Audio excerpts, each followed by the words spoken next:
tetap jaga kesehatan, jaga kebersihan, and stay at home. Baik, hari ini kita masuk pelajaran fisika kembali. Materi hari ini mengenai sifat mekanika bahan ya. Jadi sebelum kita bahas ke materi pembelajaran hari ini, jangan lupa like, comment, share, and subscribe, dan jangan lupa nyalakan tombol loncengnya agar kamu bisa mengikuti selalu perkembangan pembelajaran video dari saya. Nah, hari ini materinya mengenai sifat mekanika bahan ya. Jadi apa itu sifat mekanika bahan? Sifat mekanika bahan adalah sebagai ukuran kemampuan dari bahan untuk membawa atau menahan gaya atau tegangan. Nah, sifat mekanika bahan ini terdiri dari bagiannya yaitu elastisitas bahan ya. Jadi apa hubungan elastisitas bahan dengan sifat mekanika bahan? Di mana elastisitas bahan adalah kemampuan suatu benda untuk kembali ke bentuknya semula segera setelah gaya luar yang diberikan kepada benda tersebut ditiadakan atau dihilangkan. Nah, contoh dari beberapa sifat elastisitas bahan antara lain yaitu pegas dan karet. Nah, contoh lainnya adalah ketika melihat seorang atlet panah, apa yang terjadi dengan anak busur dan tali busur? Tali busur tentu akan kembali ke bentuk semula setelah anak busur melesat ke tujuannya ya. Jadi, tali busur ini juga mengandung sifat elastisitas bahan. Nah, bagian dari elastisitas bahan adalah regangan, mampatan, dan geseran. Yang pertama, Ibu akan menjelaskan mengenai regangan atau strain. Nah, jadi apa itu regangan? Regangan adalah perubahan bentuk yang terjadi pada panjang benda atau L0 jika ada gaya tarik yang bekerja pada salah satu sisi benda atau dua gaya yang sama besar dan berlawanan arah diberikan pada setiap ujung-ujung benda dengan arah menjauhi benda. Nah, regangan ini memiliki 3 bagian, yaitu yang pertama regangan tarik, regangan tekan, dan regangan geser. Nah, untuk selanjutnya saya akan membahas mengenai regangan tarik. Nah, jadi apa itu regangan tarik? Regangan tarik didefinisikan sebagai perbandingan antara pertambahan panjang suatu benda dengan panjang benda mula-mula. Nah, didefinisikan sebagai berikut ya. Secara sistematis dirumuskan dengan E sama dengan delta L per L0 atau L dikurang L0 per L0, di mana E-nya adalah regangan tarik, delta L per tambahan panjang, L0 adalah panjang mula-mula, dan L-nya adalah panjang akhir.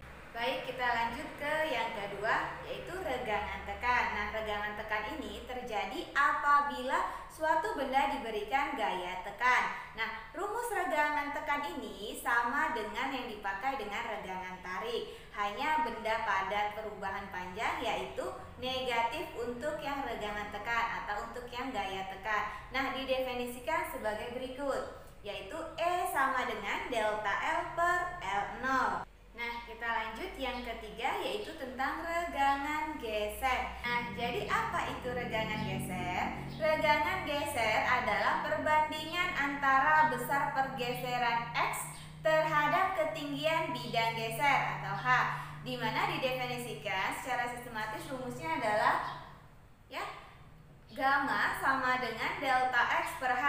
Gamma ini merupakan lambang dari regangan geser. Delta X adalah perubahan geser akibat adanya gaya. Nah, H-nya adalah ketinggian benda atau ketinggian bidang geser. Baik, kita lanjut yang kedua, yaitu mampatan. Nah, apa itu mampatan? Mampatan adalah perubahan yang terjadi pada benda jika ada salah satu gaya dorong yang bekerja pada salah satu sisi benda atau dua gaya yang sama besar dan berlawanan arah yang diberikan kepada masing-masing ujung benda dengan arah menuju titik pusat benda, sehingga benda mengalami pendekatan sejauh delta L. Nah, kita lanjut ke yang geseran. Geseran merupakan perubahan bentuk yang terjadi pada benda jika dua gaya yang sama besar dan berlawanan arah diberikan pada setiap bidang sisi. Lanjut kita ke yang berikutnya, yaitu tentang tegangan atau stress ya. Jadi apa itu tegangan? Tegangan misalkan yaitu suatu benda dengan dengan panjang L0 dan memiliki luas penampang A. Ditarik dengan gaya sebesar F. Tegak lurus terhadap penampangnya, mengalami pertambahan panjang sejauh delta L. Nah, besar tegangan yang dialami benda didefinisikan sebagai perbandingan gaya tarik terhadap luas penampang. Nah, secara sistematis didefinisikan sebagai berikut ya, rumusnya yaitu torsi sama dengan F per A. Nah, torsi ini merupakan lambang dari tegangan. F adalah gaya dan A-nya adalah luas penampang. Untuk lebih pahamnya, kita akan langsung masuk ke dalam pembahasan contoh soal. Baik, kita lanjut ke contoh soalnya. Yang pertama yaitu sebuah kawat logam dengan luas penampangnya 2 dikali 10 pangkat 6 meter persegi dengan panjangnya 80 cm digantungi beban seberat 10 kg. Ternyata kawatnya bertambah panjang 0,5 mm. Tentukan yang pertama yaitu tegangan, nah yang kedua adalah regangan tariknya. Nah, kalau seperti ini kita tentukan dulu definisi yang diketahui apa saja, yaitu yang pertama A-nya sama dengan 2 dikali 10 pangkat 6 meter persegi, kemudian M-nya 10 kilo, L0-nya 80 cm, dan delta L-nya 0,5 mm. Ditanya torsi atau tegangan dan E yaitu regangan tarik, maka rumusnya adalah torsi sama dengan F per A. Nah, dari soal ini tidak diketahui gayanya berapa, tapi kita bisa mengubah gaya ini dengan cara mencarinya yaitu massa dikali gravitasi per A, di mana massanya adalah 10, G-nya tidak diketahui. Nah, maka jika tidak diketahui dalam soal nilai gravitasi, bisa diisi dengan 10 meter per sekon persegi karena ini sudah merupakan satuan internasional. Per 2 dikali 10 pangkat min 6 sama dengan 100 per 2 dikali 10 pangkat min 6 sama dengan 100 dibagi 2, 50 dikali 10 pangkat 6. Kenapa pangkatnya berubah menjadi positif? Karena tadinya dia pembagian berubah menjadi perkalian. Pangkatnya pindah ke atas maka naik dia menjadi positif yang dari negatif ya. 50 dikali 10 pangkat 6. Sampai sini sudah benar. Jika ingin disederhanakan bisa diubah menjadi 5 dikali 10 pangkat 7 Newton per meter persegi. Selesai. Yang kedua yaitu regangan tarik. E sama dengan delta L per L0. Delta L-nya yaitu 0,5 per 800. Kenapa 800? Karena tadi diketahui cm. Kita ubah dulu menjadi meter. Maka 0,5 dibagi 800 hasilnya 6,375 dikali 10 pangkat min 4. Selesai.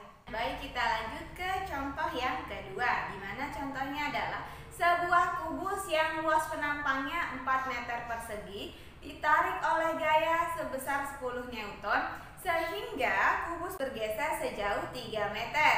Jika ketinggian kubusnya 2 meter, hitunglah regangan geser kubus tersebut. Nah, dari soal ini kita tentukan dulu apa yang diketahui yaitu A-nya sama dengan 4 meter persegi, kemudian F-nya 10 Newton, delta X-nya 3 meter, H-nya 2 meter. Nah, ditanya adalah regangan geser, lambangnya gamma ya. Maka gamma sama dengan delta X per H, dimana nilainya adalah 3 per 2 sama dengan 1,5. Selesai.